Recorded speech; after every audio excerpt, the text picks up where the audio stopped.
Hey guys, welcome back to part 2 of this little series about 10 big mistakes that companies regularly do when they run data or analytics projects. If you haven't seen part 1, you can find the link in the YouTube description below.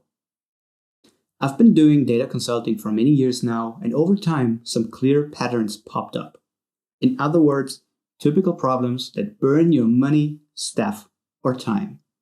The good side about it, all of them can be avoided. So let's jump in.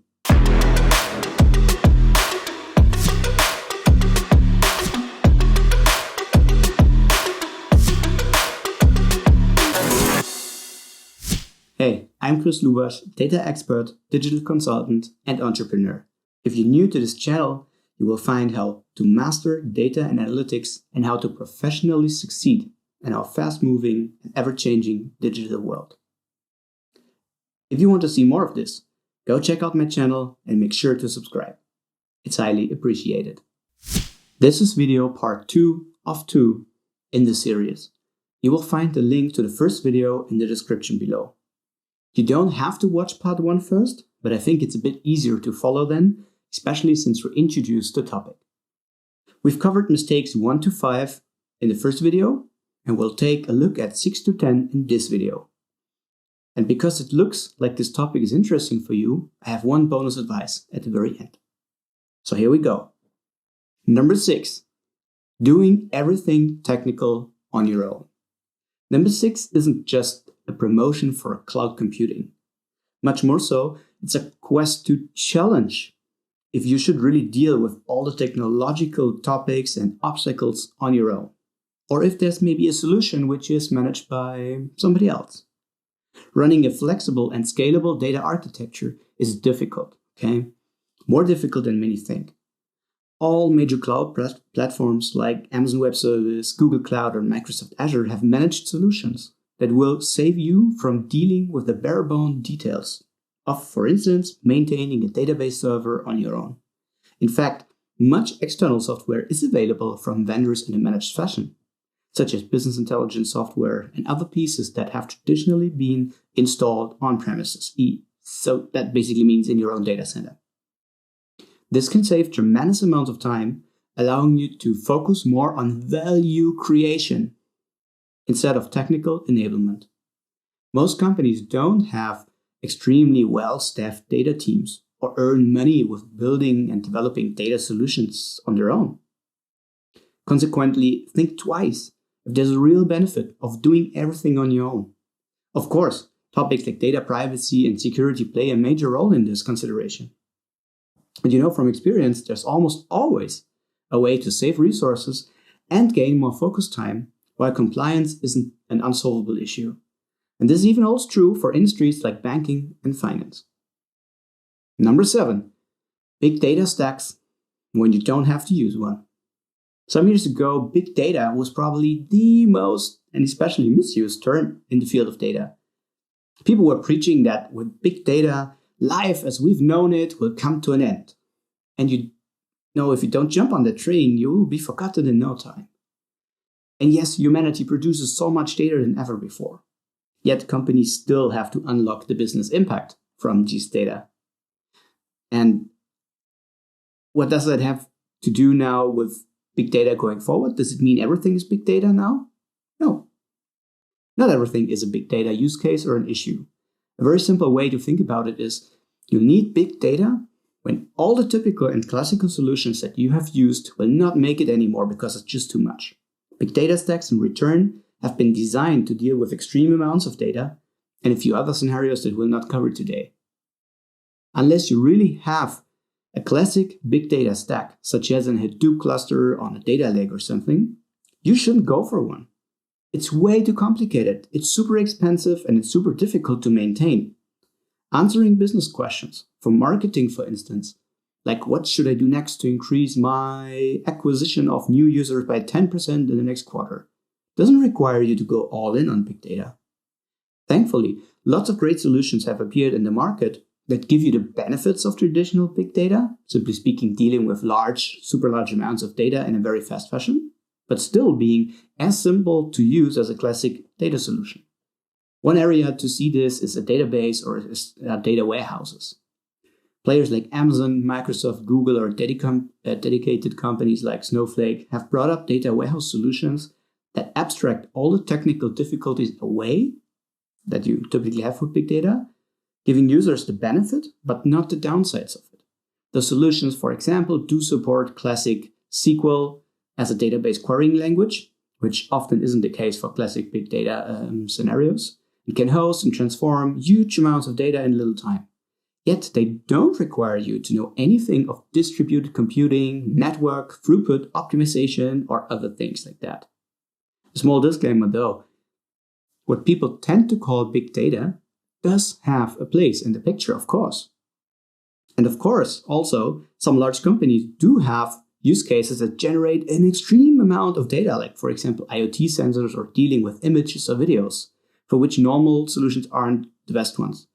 And if you plan to unite everything you have on data in your entire enterprise, well, then you may really want to go down that route as well. But for other companies, especially the smaller ones, big data often is not necessary.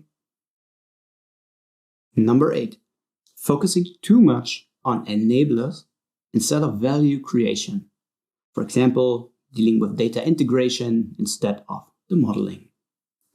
As discussed before, you should be clear about your value creation, okay? So how does your product or your service generate value to your customers? Why is it better than others? Or is it even unique? Whatever it is, data is here to support you on making this value proposition and creation even stronger. It even helps you to become more customer-centric and use all of the insights to serve your customers even better. However, you probably don't have unlimited resources. In fact, many companies, data teams, or those working with data in functional teams like marketing, spend too much of their time on making it work instead of using the data. Let me make it even more concrete.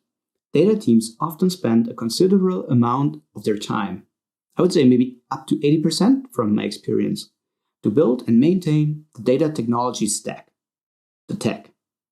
What you should really do is spend as much time as possible in helping the organization to use data, analyze it, and come back with impactful insights and action recommendations. If you look at data scientists, for example, it's kind of the same story. They just spend a lot of time on bringing the data together, cleaning it, and so on, but they should be able to spend more time on analyzing the data, come up with advanced data models, predictive use cases, or whatever it is they are dealing with. My point here is simple. Try to find a setup and a modus operandi by employing best practices in both technology as well as the way you work inside your company that allows you to focus on the value generation. I assume this makes sense to every one of you, but the obvious question then is, how do we make it happen? Well, I'll give you 2 examples for today's short video, okay? I'm sure you can find more on your own. Example 1. Don't waste more time than necessary on data integration. That is bringing data together from different sources, if not necessary. Now, you shouldn't try to develop all that connectivity on your own. There are solutions available in the market that can simplify this process tremendously, especially if you're dealing with common data sources. Don't go down that route if not necessary. Example 2.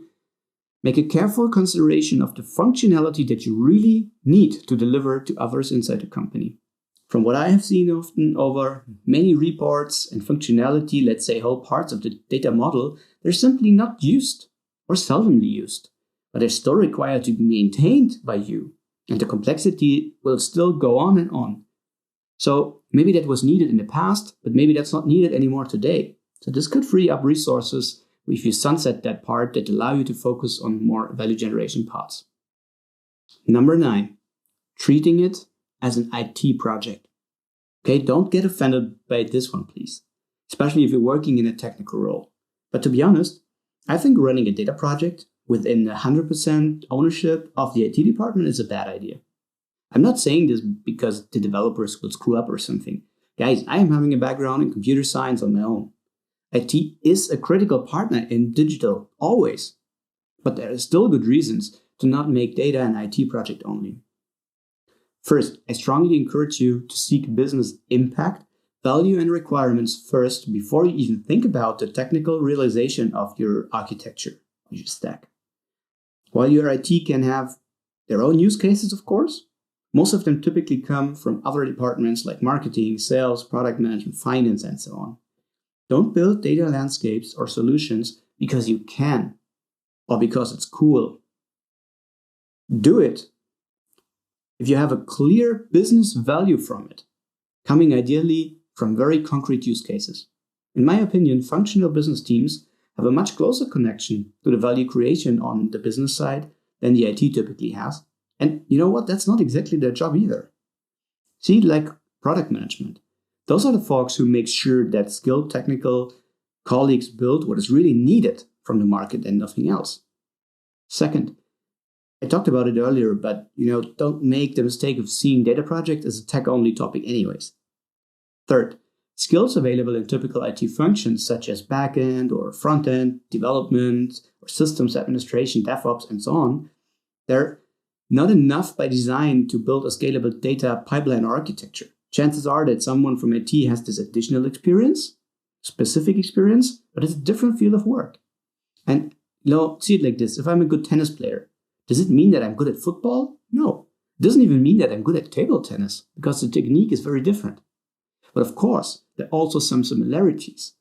Depending on the scope of your solution, you should make sure to have at least advice on or from somebody who has a data experience or background, okay? That can be from inside your IT or from somebody else externally, wherever it comes from. Let me wrap this up by saying that I think IT does play a critical role in many projects, okay? They really should. Lots of areas covered well by them, like, for instance, building infrastructure on a cloud platform. But when it comes to topics like data warehousing, parallel processing, data pipelines, and several more, it just becomes an issue of specialization sooner than later. Number 10, no clear roadmap or strategy. Well, number 10 is easy to grasp, I think, right? Still, having seen many companies not following this one. As I outlined before, there should always be a clear idea, ideally even a strategy on why you use data in your company and how you gain commercial benefits. We call this a data strategy, and I think it's one of the most important tools to get right. Anyway, even without such a strategy, there should at least be a roadmap, okay, of what you're doing or about to do in your data project. I really prefer agile approaches, but that, doesn't always work, and that especially doesn't mean there's no plan just because it's agile. Think of it like this.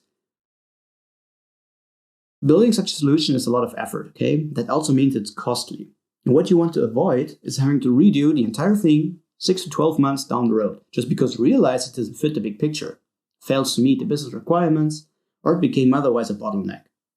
Once people started to actively use your data solution, it will also become much more difficult to change things, because you will have to develop something new and maintain the old one for the time being, both at the same time. So it makes a lot of sense to follow a plan that involves business stakeholders and create a transparent, ideally agile, and little risky project approach for your organization. We'll talk about best practices here in a future video too. Guys, let's quickly recap what we've learned so far. Try to avoid doing everything on your own on the technical side just because you can. Use managed solutions if possible to avoid losing too much time. Also, try to avoid dedicated big data architectures and concepts unless you have to or know what you're doing.